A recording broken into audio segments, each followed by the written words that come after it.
Amazing. Hi there, my name is Rianne, and today I am joined by Francesca, who is an expert in the field of coaching. I know we have lots of juiciness to dig into today. So, Fran, can you tell us a bit about who you are and what it is you do?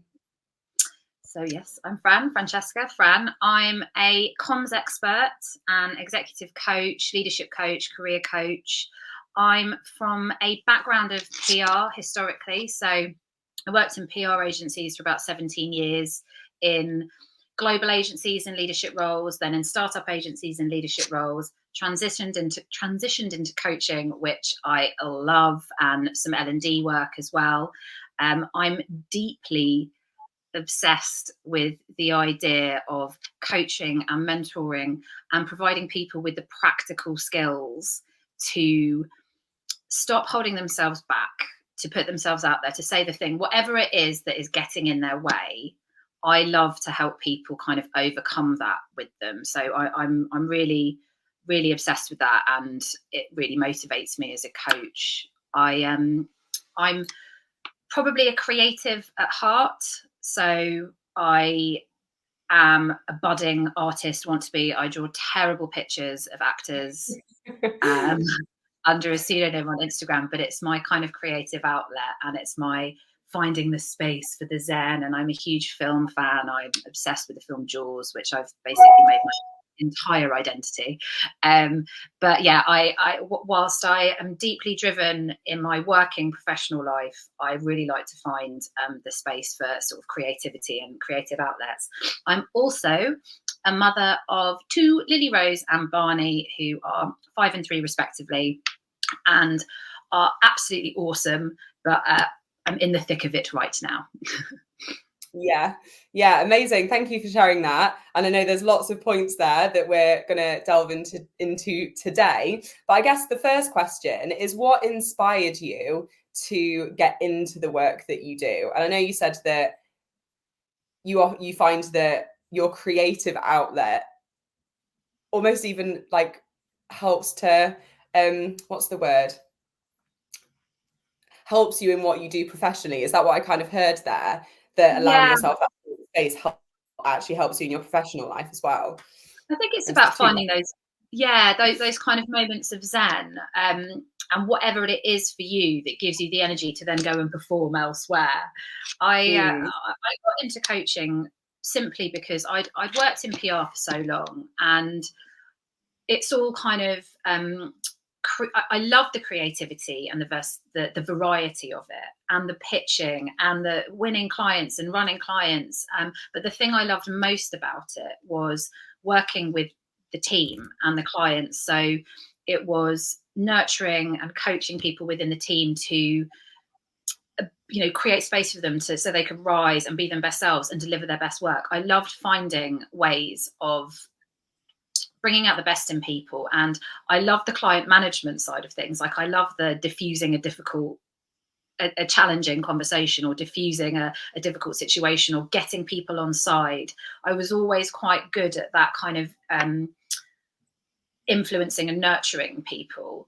The crux of it happened a couple of years ago. I burnt out. I absolutely burnt out. I had and that's when I changed career. So I had a 1 and a 3-year-old. I was partner at an agency. COVID had just happened. We were moving house. My daughter was starting school. It was an absolute cluster F of just so many things were happening. And I literally just one day folded up like an old laptop and I can't do this anymore. So I needed some time out. And at that point, I took the opportunity to assess, right, I'm in a situation just about where I can make a transition. So what do I love about what I did before? It was the people, it was the coaching, it was the mentoring, it was the nurturing, it was the managing, it was all people focused. So, and actually, if I'm honest, I'm not sure I was ever really brilliant at the work. I think I just knew how to motivate people, and get them to make it all happen. But and so I, off the back of that, really thought about what I wanted and what I could do, and I trained to be an executive coach.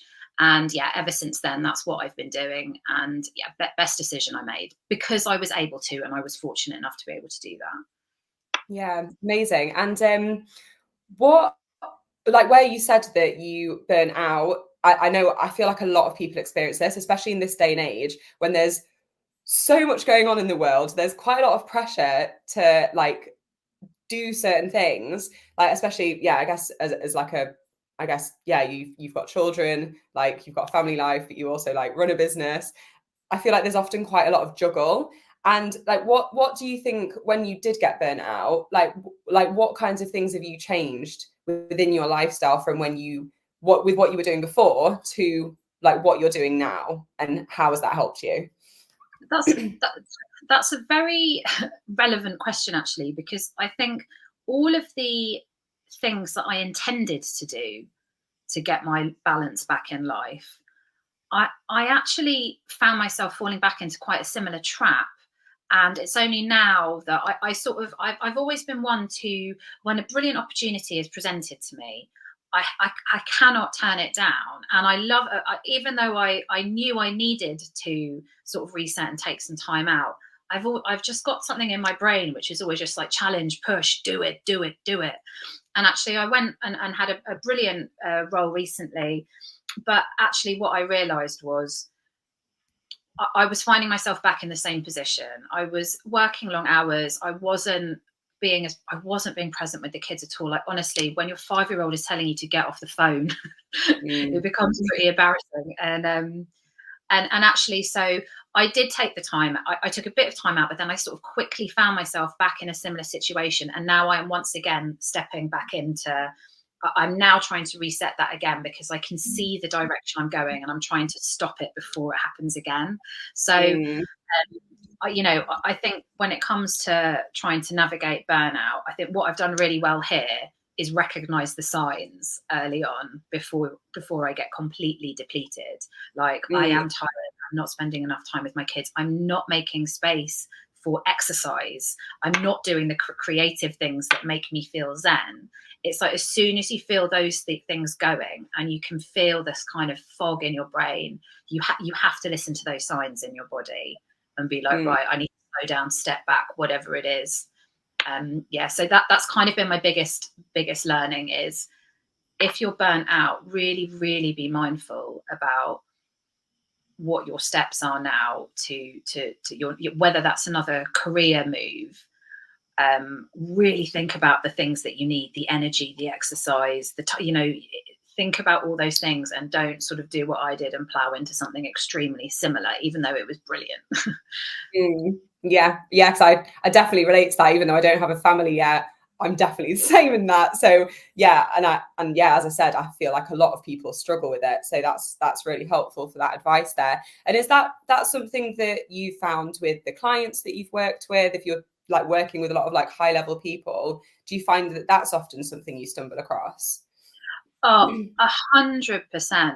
There's I work a lot with senior women, and I love Yeah. working with senior women.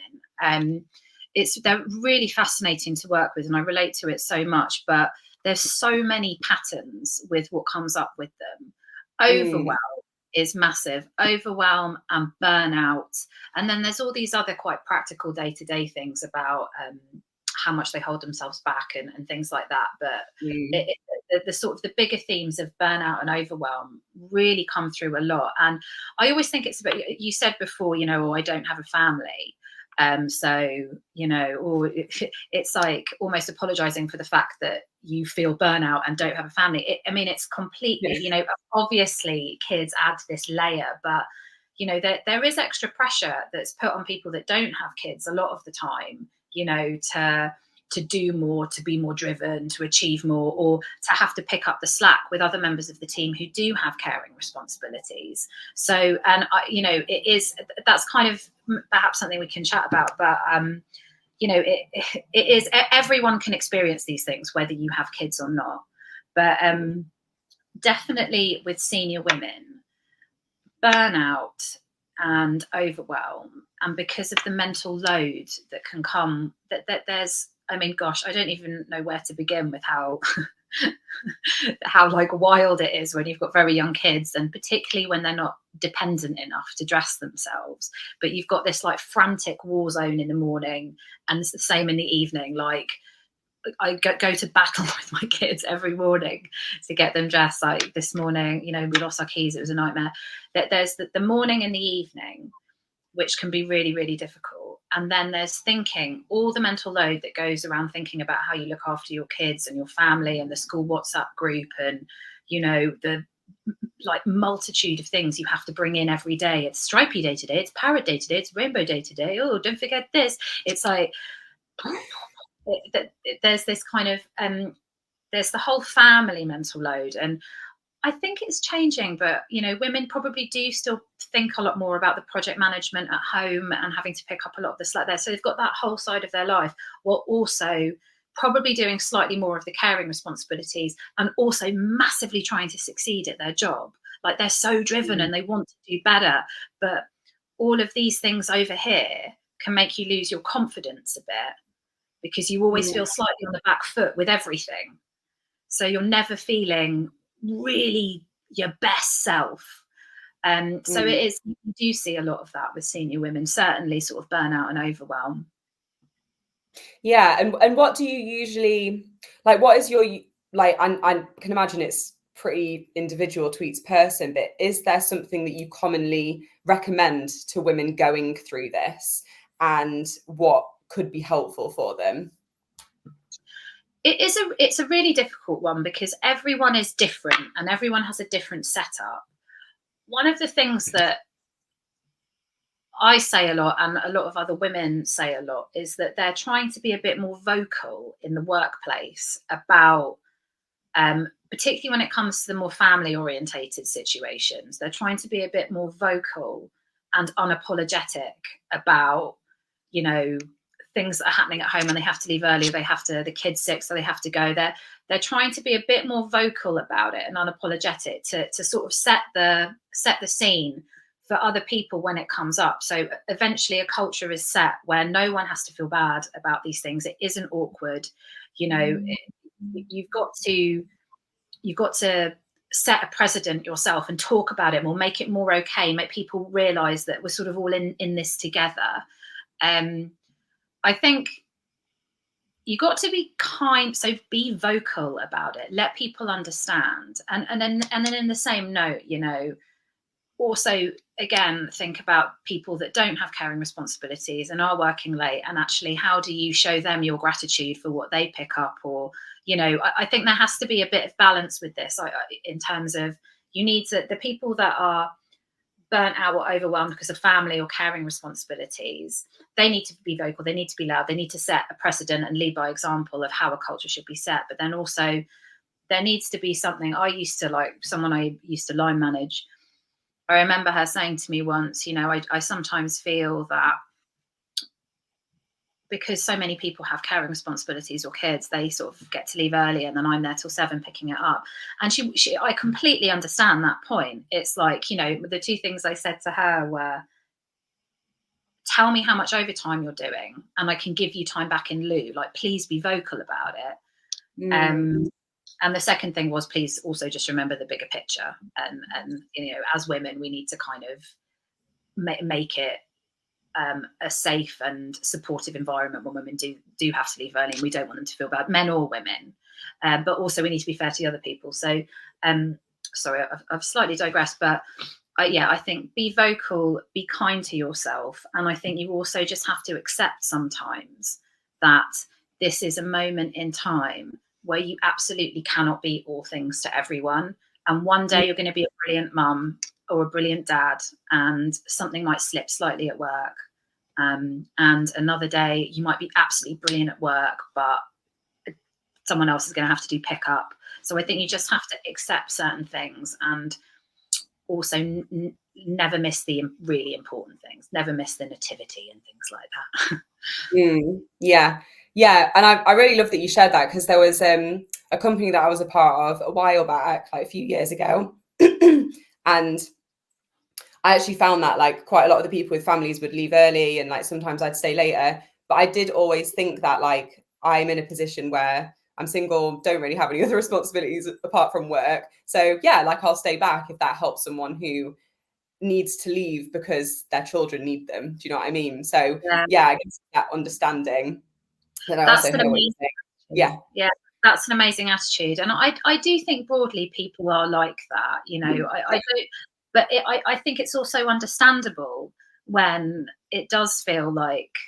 But you know, sometimes you just want to send someone video footage of this. This is what I've gone back to, and it will just be some Mhm. feral living room that's really like, do you want to swap? So, but yeah, I do think it's important to acknowledge. Yeah. You've got to make it a bit fair. Yeah. Yeah, absolutely. Absolutely. And I know one thing you mentioned when we were speaking before is that, like, you often find that women will feel one way before they start a family, but then they might struggle to find their voice after that. Um, Yeah. yeah, I think that would be quite a relevant piece to share on now that we just kind of had Yeah, that. Yeah. I I think yeah, I mean, yes. Sorry, that's really true. You after you have a baby, I must caveat with this that every woman is different, and every woman has Mm, a different experience returning to work. You know, I absolutely cannot speak for all women, but there are definitely common themes. When you have a baby, oh gosh, it's so your body physically changes. Your body and your mind like chemically changes. You've had a lot of time mm, out from work. When you go back in, there are so many different thoughts that are running through your head. First of all, I mean, I remember going back after my first one and being like, what is PR? I don't, you just completely forget. You think you've lost your skills. You mm, feel the world has moved on. And there's particularly in certain industries where it is so fast paced. You feel that the world has moved on. You feel your industry has moved on. You feel like there are people sort of competing for your role. You feel like you've forgotten how to do it. You feel all these things. And sometimes you go back into it and you're like, oh, actually, God, it's like riding a bike. This was no different at all. And then other times you go back into it and feel completely lost. And all of these things like having to leave early to go and get your kid, or, literally the sort of chemical physical missing of your kid. There'll be women that are going back that might still be breastfeeding, and things like that. It's physically and mentally so much to deal with, and not to even mention the exhaustion. Like, mm. you are so tired. Like, there'll be nights where you just barely sleep, and having to go to work and just be sort of in this autopilot, but then also have to think critically about stuff. Like, it's impossible. It is so difficult. And this really, really eats away at your confidence. And some people might feel like they're not good anymore. They can't do their job. They're scared to speak up because they feel so on the back foot because of all these like favors they probably think they're asking from work, or the allowances they're being made to literally just be a mum and go and pick their kid up or whatever it is.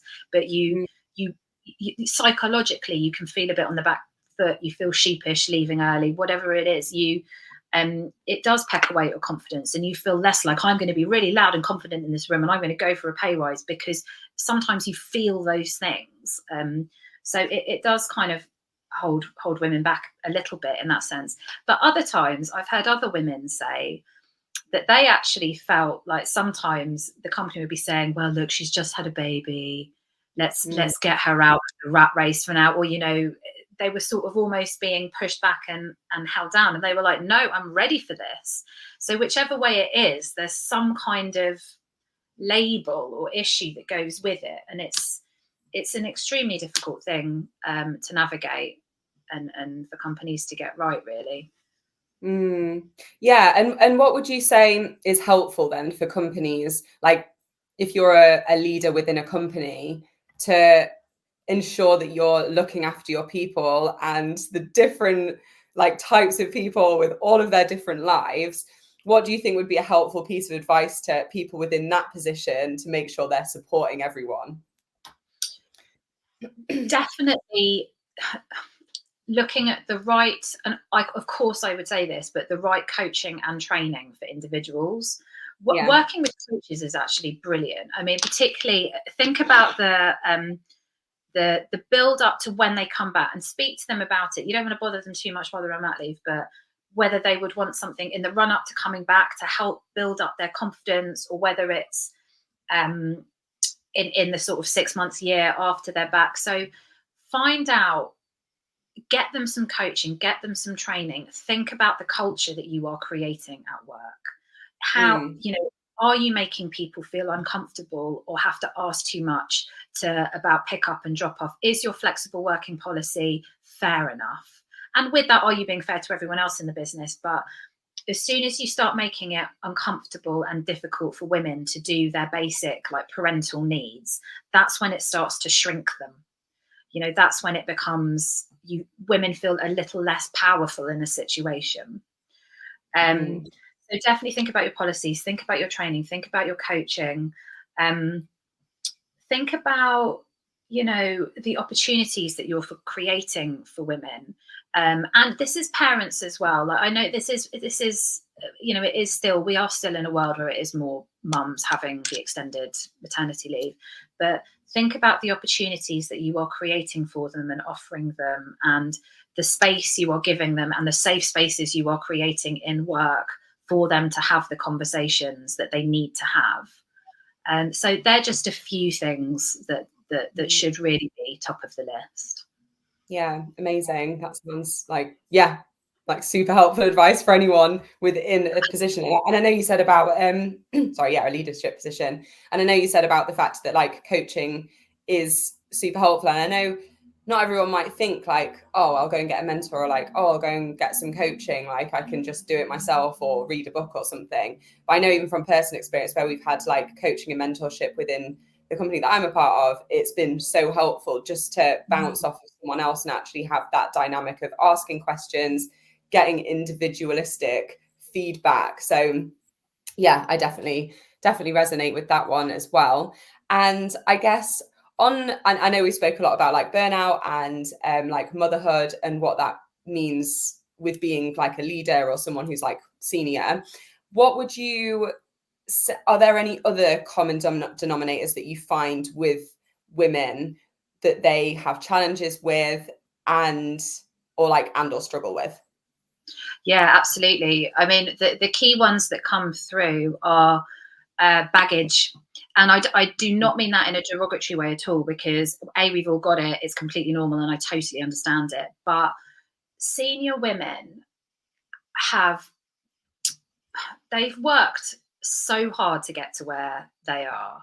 And over those years, and this is obviously in certain industries, the industries that I tend to coach more people in are the creative industries. So like PR, advertising, marketing. I've do it with people in other industries as well, but I've done a lot with people in those industries. And they have years of feedback in their head. They have years of probably extremely unfair, badly delivered, personal feedback in their head, that now they've got to a senior position, they're like, they don't really know who they are. And they've got such a vulnerability and a nervousness about putting themselves and their opinions out there. It's interesting when you train and you coach people, that a junior person and a senior person. The junior person has always got this like incredible confidence, particularly with things like public speaking and putting themselves out there, sharing opinions. And when you get to the more senior people, that's when they're really not jaded, but they have this baggage from years of probably bad management, bad feedback, and fighting for a seat at the table in so many incidences. And I think there's a lot being said now out there about the correct way to give feedback and the best ways to give feedback to people, that I think so many of the slightly older generation won't have experienced. So just have all this stuff swirling around in their head that they're now trying to combat and push through. So definitely the kind of the emotional sort of baggage and fear of putting themselves out there, that there's a real kind of fear for that. And the other, so yeah, emotional baggage, holding themselves back, fear. Sorry, there was another really common one that comes out with senior leaders. I've had a bit of a blank.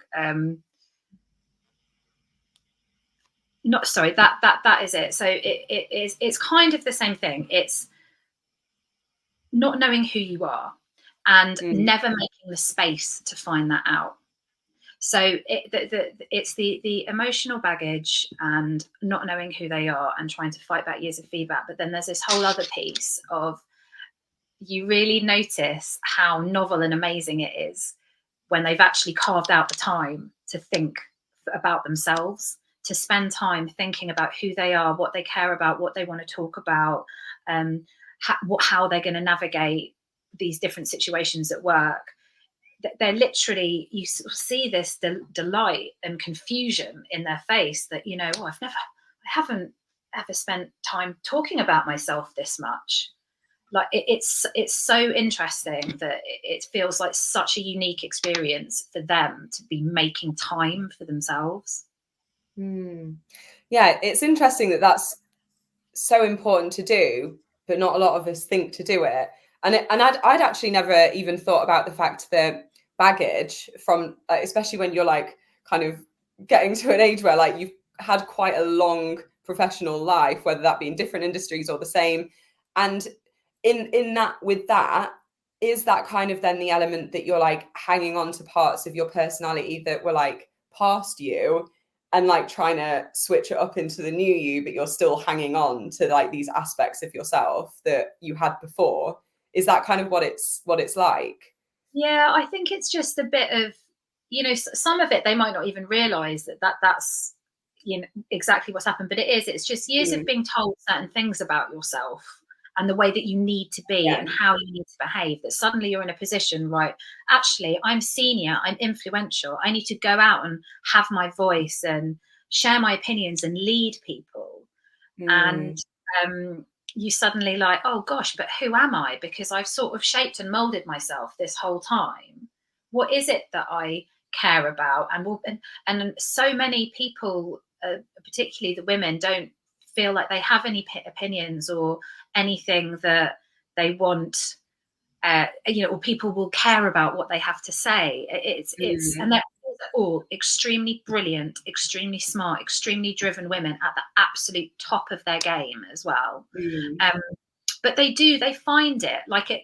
Coaching and training, and the training that I did with Good Shout really works. Like it really, really, really works. And it's just interesting to see what people do hold on to, and then how you let them navigate so that they can say the thing, go out and do it. Yeah, absolutely. Yeah, that's really helpful. And for those listening now, like, are there any little tips that you could give to someone straight away and be like, these are just a few things that you can do to start getting yourself into that like frame of mind, or little things you can do immediately? Yeah. So I think first of all is literally carve out the time. Carve out the thinking time, carve out the space to dedicate to working out what gives you energy. Like, what are you good at? So again, it's kind of like a Venn diagram of things. What are you actually good at? What are your skills? What are your strengths? What gives you energy? What do you really love doing? What do you love talking about? What do you talk to your friends about? But then simultaneously thinking about, okay, so these are the things that I know I love, that give me energy, that make me feel alive, that I'm actually really good at.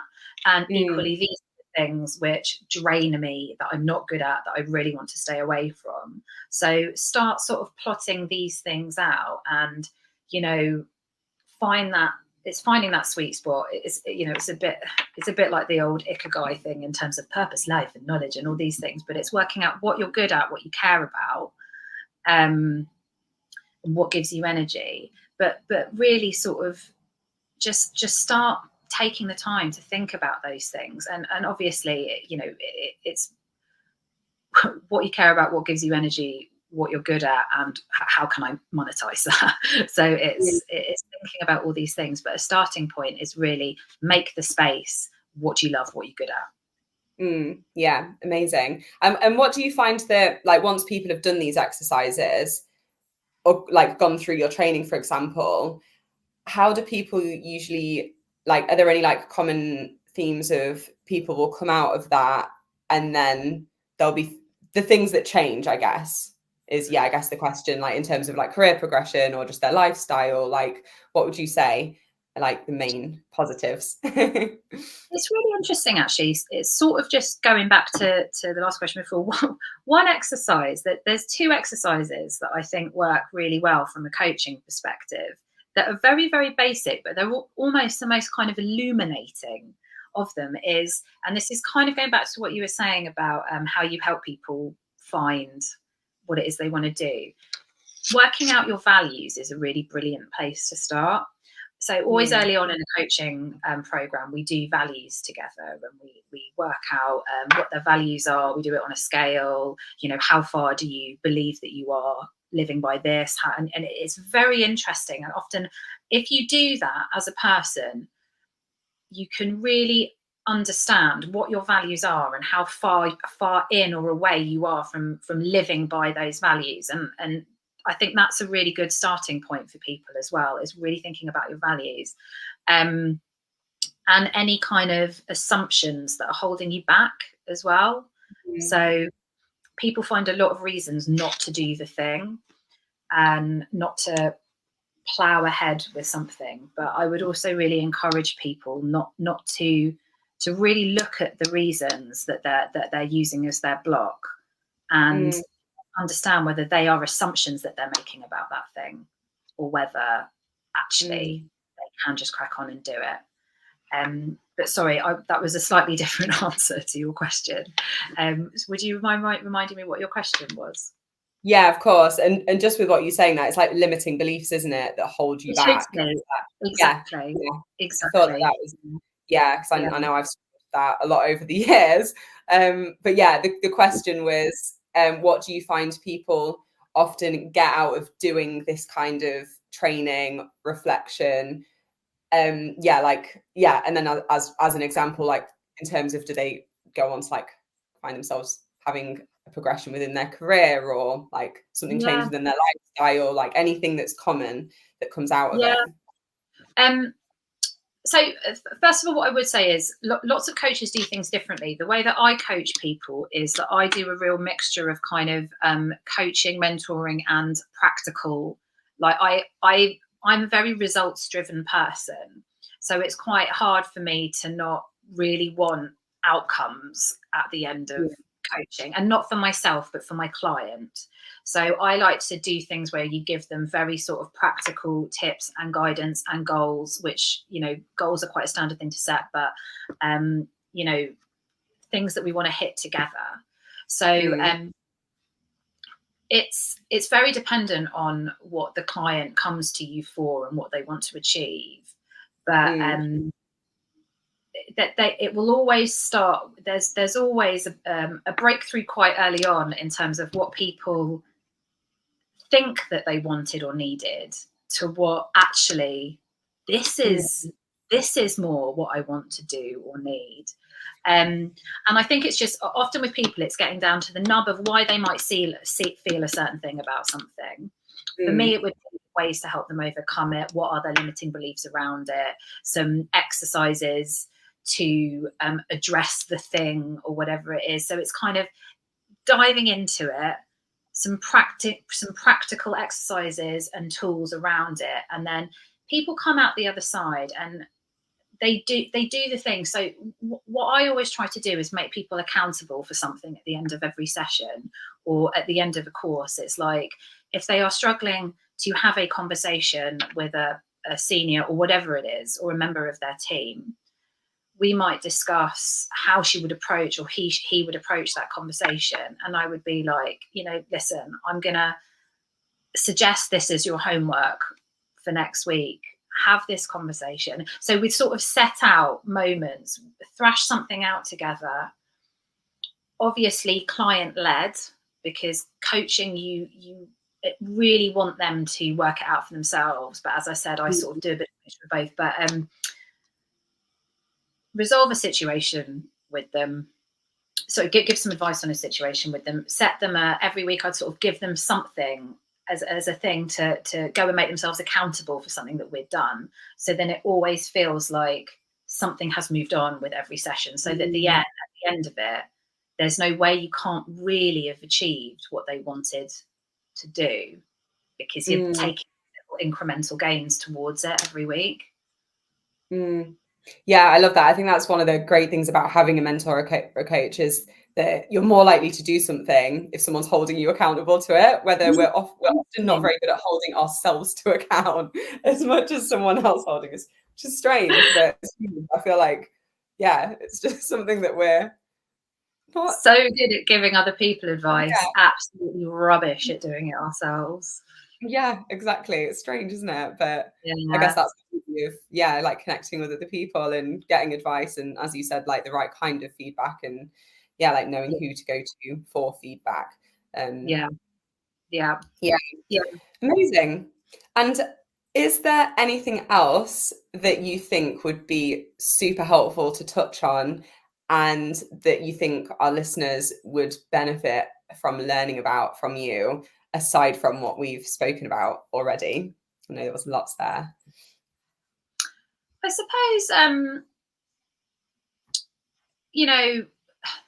I've got quite a lot of experience of startup life. I don't know, for me, I've worked at really big global agencies and I've worked at small startups. I much prefer a startup to a big global agency, which is probably, I don't know, potentially a bit more unusual, but I always found in big global companies, I did not like playing the game as much. You've got to be very shrewd in the relationships you make and the things you go for, and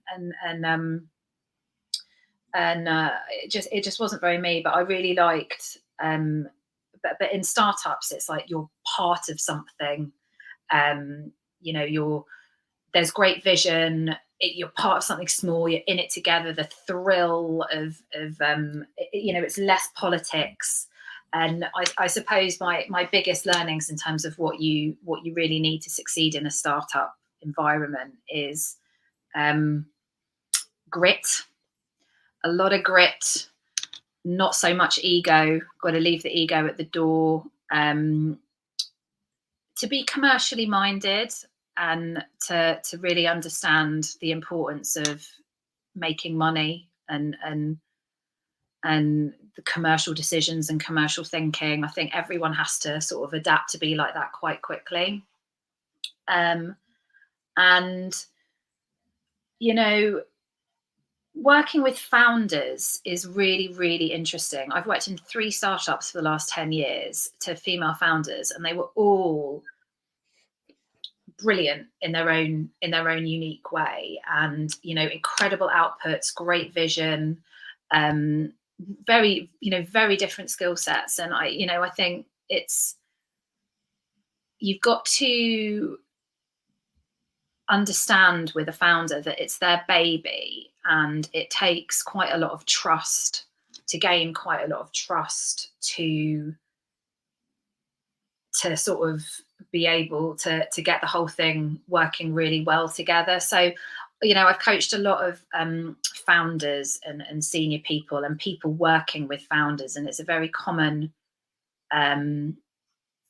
challenge with people, because you need to manage someone who has this incredible vision and outputs, and wants to sort of take on the world with their vision.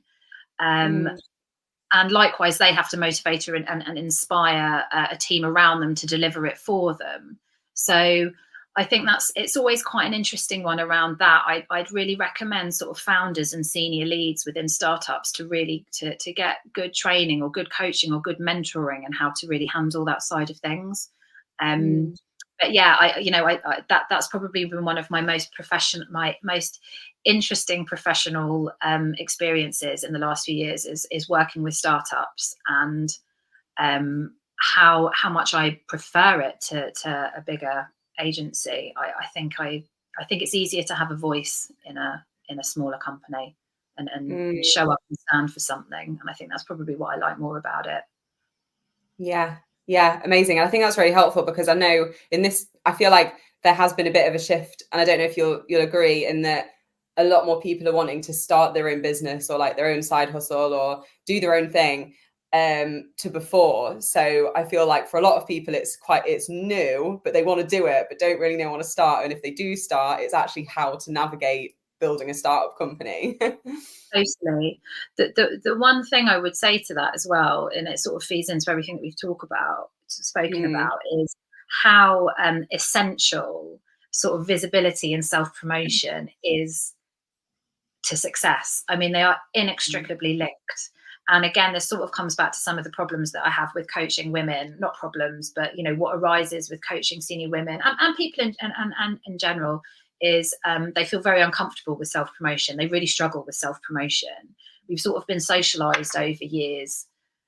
You know, historically, women have been socialized to be quite humble and nurturing, and, you know, to not brag or put themselves out there. And obviously times are changing massively, but it is, for some reason, women do struggle with self-promotion more, but it is inextricably linked to success. Like every startup I've worked for, and then particularly at my last startup at Good Shout, and for my own coaching practice, everything, but all of our sales exponentially grew when we started getting really loud on LinkedIn, putting ourselves out there. Like, you know, I went on a mad self-promotion thing, which isn't naturally my comfortable place either, but I understand that I need to do that for success in a small business. So, you know, getting really noisy on LinkedIn, making sure you're posting at least 3 times a week, finding what it is you can talk about and go out and talking about it all the time, you know, being part of the community, doing a bit like, you know, I've pitched myself to stylist a few times and got a few hits in stylist, which honestly was probably the best moment of my life. But for a startup in particular, that kind of self-promotion and backing yourself and putting yourself out there and championing yourself and your team. And I think you guys are great at this, but it's so important because it drives sales. So the whole kind of founder to thought leader thing, if you're running a startup, should definitely be a big piece of the puzzle. Yeah, that's really helpful, and something that like I've actually personally struggled with, like with trying to like build a bit more like a personal brand, and like what I do on my own personal Instagram. I didn't dare post a video of myself speaking, and I actually started posting videos on TikTok because no one knew me, didn't have any followers on there, and then all of a sudden some people I knew started following me on it, and I was like, oh my gosh, people are yeah, I know, it's so funny. Thank you. And it was a real process in getting up to the point of actually speaking and being a bit more vocal on something like Instagram, where a lot of my followers do know who I am. They're like people from school and stuff. Oh God, I totally know what you mean. Yeah. I exactly the same. It's cringy doing it around people that you know. But one of the biggest things I've learned this year is that we lean into the cringe. We lean into the cringe. Lean into the cringe. I actually I do quite a lot of this with because in my PR background, I did a lot of media training and spokesperson training, and then again in coaching, it's that helping founders become a thought leader basically, and it is, you know, again it's coming back to that, think about what you care about, and but if you know, if you're a founder or you're a senior leader in a startup, start thinking about what you want to go out and talk about, what you can talk about, what you care about.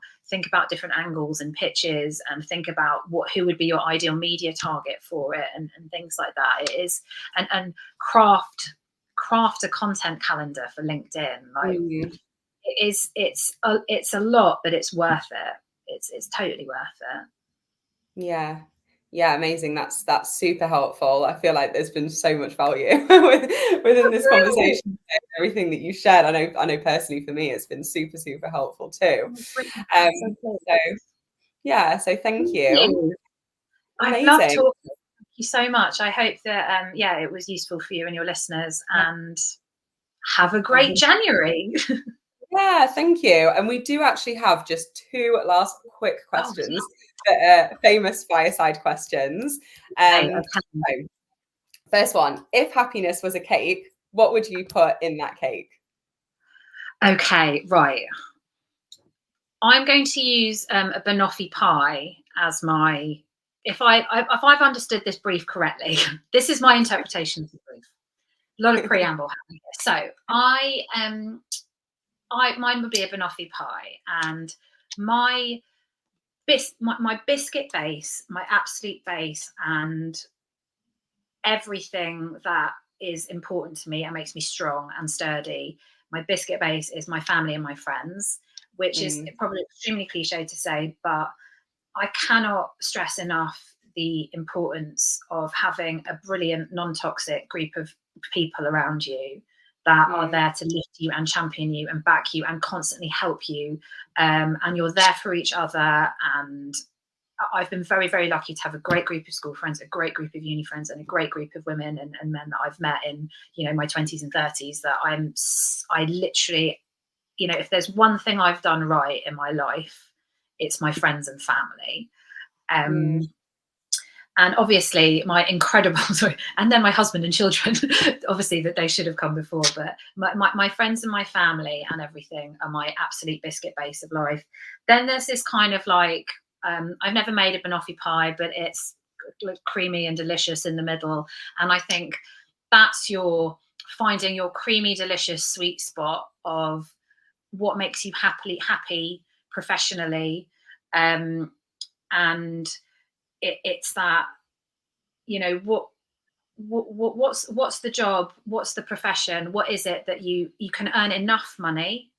And I think that's, as you get older, you slightly reframe what success looks like for yourself. And success for me now is not, being CEO of a massive company or whatever it is. It's literally having a healthy family, having a happy family, having running a successful business and doing something that I love, that means I can earn enough money that, and so finding that sweet spot, creamy professional spot that makes you happy. I think there's some banana in there. So the banana would be the very tenuous link to like good health. So for me, this sort of comes back to exercise is a massive crutch for me mentally. And I have not done enough of it in a very long time. So it's finding those things for my health, my mental health, exercise, the drawing shitty actor drawings, the watching Jaws 100 times a day, whatever it is, the exercise. That's my little like bit of health. And then the chocolate sprinkles on top is having time for fun. I love the odd glass of wine. I've been dabbling with the idea of sobriety, but I'm definitely not there yet. But yeah, I love a weekend drink, pasta red wine Friday. Me and my husband always do, and then drinks with pals at the weekend. So that's just like the fun and the letting yourself go and just having a lovely time. I love that. I could really picture the banoffee pie and like each layer. He's explaining it. Love that. Right. Amazing. And then the second question. So you're sat around the campfire with all of the other Fireside Whispers team and those that have been on the podcasts. What is one piece of wisdom that you would share above all with everyone? So it would be, don't be afraid to walk away from a bad thing. And it's an interesting one. And just to sort of add to it a bit, I think I mentioned this earlier, but often you are in a position of privilege when you can walk away from something that is a bit shit. And some people might be in a toxic situation in work or a job that they hate or whatever it is, and they aren't in a position to be able to walk away. But some people just don't do it for whatever reason. They constantly talk themselves into reasons why they should stay. They just don't see a way out. They're like getting in their own way. But the reality is nothing is more important than your health and your sanity. Literally nothing. So,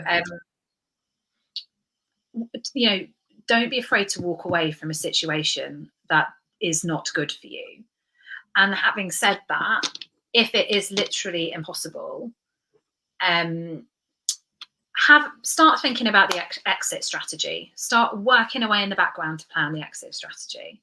I think it's just been one of my greatest skills in life is I've worked in lots of agencies, and I've had really good stints in lots of agencies. I've had a really great professional career so far. But because I think I've always fundamentally understood when I needed to walk away from a situation. And I think that sort of self-preservation is really important. Amazing. I love that piece of advice. So thank you for that. And where can people find you if they wanted to connect with you?